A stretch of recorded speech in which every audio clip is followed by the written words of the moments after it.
magiging braver. This is game 2, guys. Onyx Philippines laban sa Megatron Alpha. So, King Kong with the Nolan Stick para din sa ating laban. And Brusco ay tutulong. So, nag-release siya dito para mas mabilis yung pagkuha.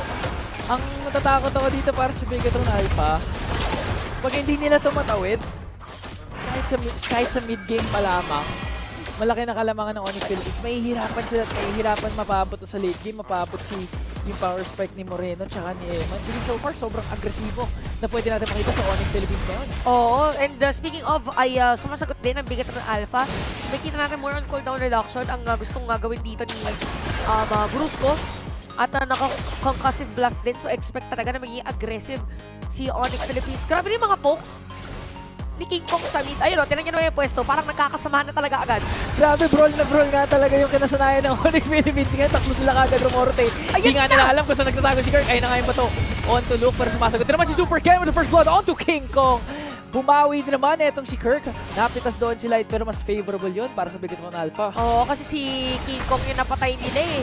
Tsaka dahil doon na medyo madedelay kasi nauna na kanina si King Kong na mag-level 4. Noong level 4 si King Kong, magle-level 4 pa lang si Super Ken. Pero dahil nakakuha ng kill, si Super Ken pa nakakuha ng kill na expect na mas mataas na slight yung XP dito ni Super Ken. So makikita naman natin dito sa may top lane, pinapababa ni Ken Ray Minion Wave. Kasi alam niya na pagdating sa poke, medyo mas mataas yun sa kanya. Pero mas malikot kasi yung 1-1 early game. Grabe si Kirk. Si Kirk walang pake, no? Tatambay talaga yung sa pwesto ng jungle ng Megatron Alpha. Running out them habang si Onyx, habang si King Kong naman makakuha ng unang bago. Grabe, no? Sobrang ganda ng rotation ng Onyx. Kasi kanina pa ito ginagawa ni Kirk. Game 1 din. Oo. Yung iniiwan niya talaga yung lane niya. Parang wala siyang pake kahit hindi niya makuha yung mga XP na kailangan niya. Talagang trabaho is trabaho lang para kay Kirkitek eh, oh. Oo, kasi kanina, nung nakuha ng Onyx Philippines yung turtle, si Luke kakaklear pa lang doon sa may bottom lane. Tapos si Kirk nandun sa may purple. So very different ang rotation ni Luke tsaka ni Kirk actually para din sa ating laban. Onyx Philippines again, nag-aantay lang muna ng perfect timing. So far for King Kong dito ay nakakabig pa rin o mas mataas na yung level niya against Super Ken now. So expect later on kung, or titignan natin, hindi ko nabantayan kanina kung level 950 ay 9 minutes 15 eh. Actually, hindi din ako sure pero hindi din ako magtataka kung yun nga yung case. Pero dito mo na makikita kung ba't ang bilis mag-rotate ni Kirk ko. 3 second skill lang tapos sa proc ng concussive blast. Clear na kaagad yung minion wave eh. Oo. Napilitan na rin tuloy si Light na pumunta doon sa may XP lane. Ay! Oh, diversion to an engage to Onyx Philippines. Makakuha na naman nila si Super Ken. 4-man swing para sa Onyx Philippines at nasa kanila na sobrang kalamangan with a 1.2k gold lead. Oo, kung sasabihin ng iba na parang 1k gold lead pa lang naman, malaki to guys for 3 minutes. Kasi, mas lalo na pag sa Onyx yung may hawak ng gold lead. Oo, kasi dapat pantay pa yan eh. 'Di ba? Parang ang lalamang lang is if nakuha na ng isang big turtle. So dito malaki na yan and look at Brusco, 'di ba? Parang okay, narinig ang comms na diyan, boss nag-retry. Nag-retry yung si Super Ken. So, wala siyang retry before this turtle objective. So, pwede din kumuha na ng purple si King Kong. Ayun, nakuha niya nga. So, walang purple si Super Ken. Ayun na. Gugutumin na niya. 2 level gap na kagad si Galing. Si Kong. Considering na first blood ni Super Ken si Si King Kong kanina. Ang ganda-ganda nung dito, nung ginawa din ni Brusco na first niya mag-retry dahil alam niya na pupwesto sa may red. Threat na agad siya nakapwesto siya dyan. Easy turtle para sa Onyx Philippines. Ang hirap ng ng buhay dito ni Moreno para mag-stack.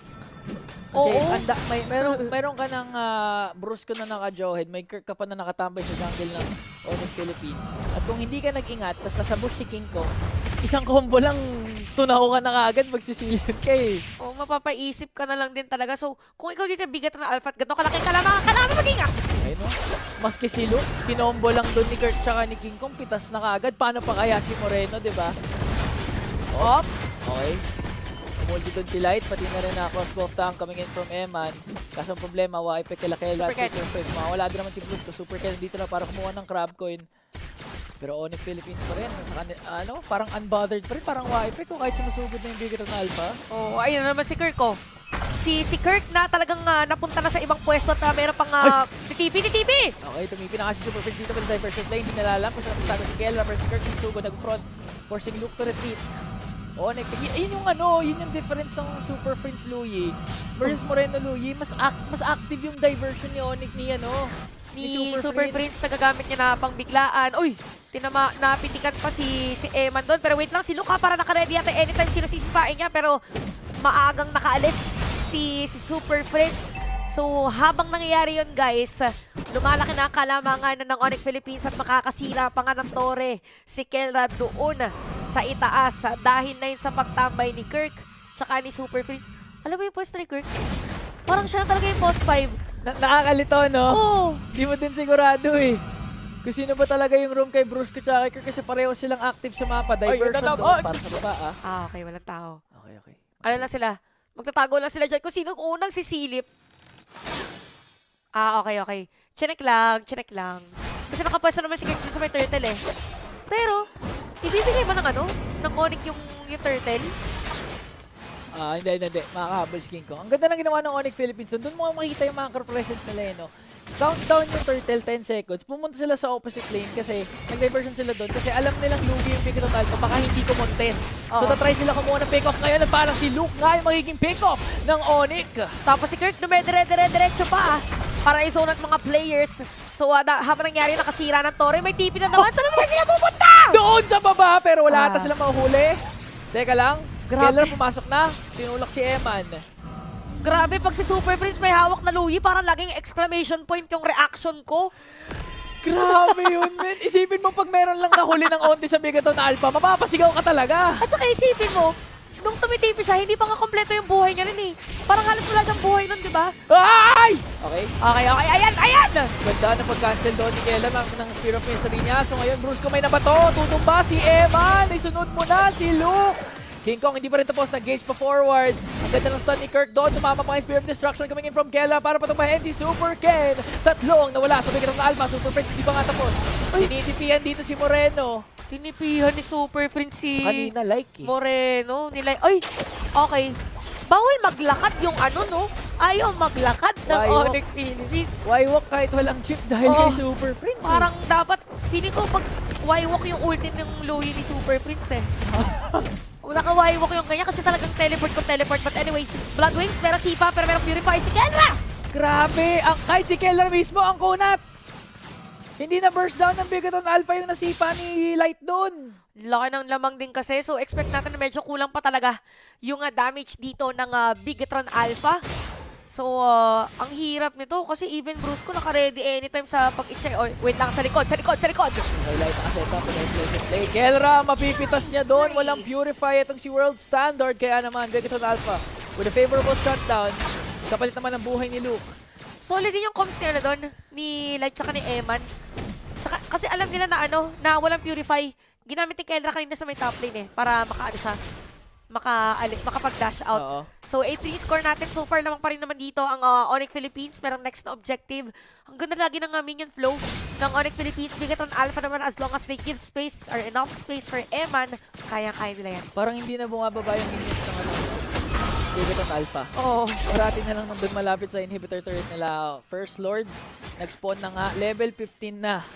Si King Kong. Bago mo mag 9 minutes, okay, pumasok for the gauge. Hindi pa nga nilalabas yung fracture niya. Ay, Eman! Pero kalati kagad yung buhay ni Luke. Eman, tinrise takan si King Kong. Pero effect. Grabe, tapang din ni Eman, no? Kasi kung naproc niya yung ulti niya doon, mamapatay niya Oo. si King Kong. So, laban na lang guys ng sabihin na natin pagpulso sa laban. But sobrang bilis na pagkuha sa Lord. Sinolo Lord ni King Kong. Parang parang nag-deadlift. Wow! Nag-gym! Nag-gym Grabe ka na siya. Dinedlift niya yung Lord, guys.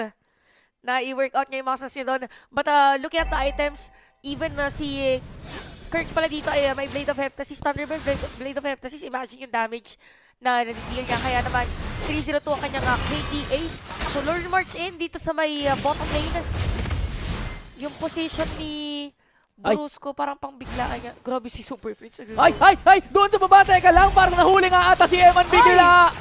Kahit gagawa sana ng play yung Bigatron Alpha doon, pero ang problema, handa sila Kelra. Luke bigla tumumpa din naman sa kamay ng World Standard. A double kill for Kelra. Super kill na lamang, pati na rin Moreno ang natitira. Para sa Bigatron Alpha, may Lord pang nagmamarsya for Onyx Philippines sa bottom lane. Okay, so ito na, kahit Tori dito sa may bottom lane, masisira na nga nila. 8 seconds bago mabuhay yun si Eman, parang hindi lang nila magdedepensa kasi may victory silang Lord! 10 minutes, 30 seconds, nagsa-tower lock na nga dito si Kelra. Tinatry ng Bigatron Alpha makadepensa, pero ang problema Onyx Philippines masyadong malakas. They're just too damn good, sabi nga ni Naisu. Mas pinabilis, mas pinalakas na game number 2 performance para sa Onyx Philippines at kita natin sa kanilang mga mukha on to the next. Sobrang ganda ng performance nila. Oh, di ba? Nakangiti lang sila ngayon. And even si Super Prince dito ay pinakita kung bakit isa Currently, wag mo sila nag-confirm. Level 15 daw. 9 minutes.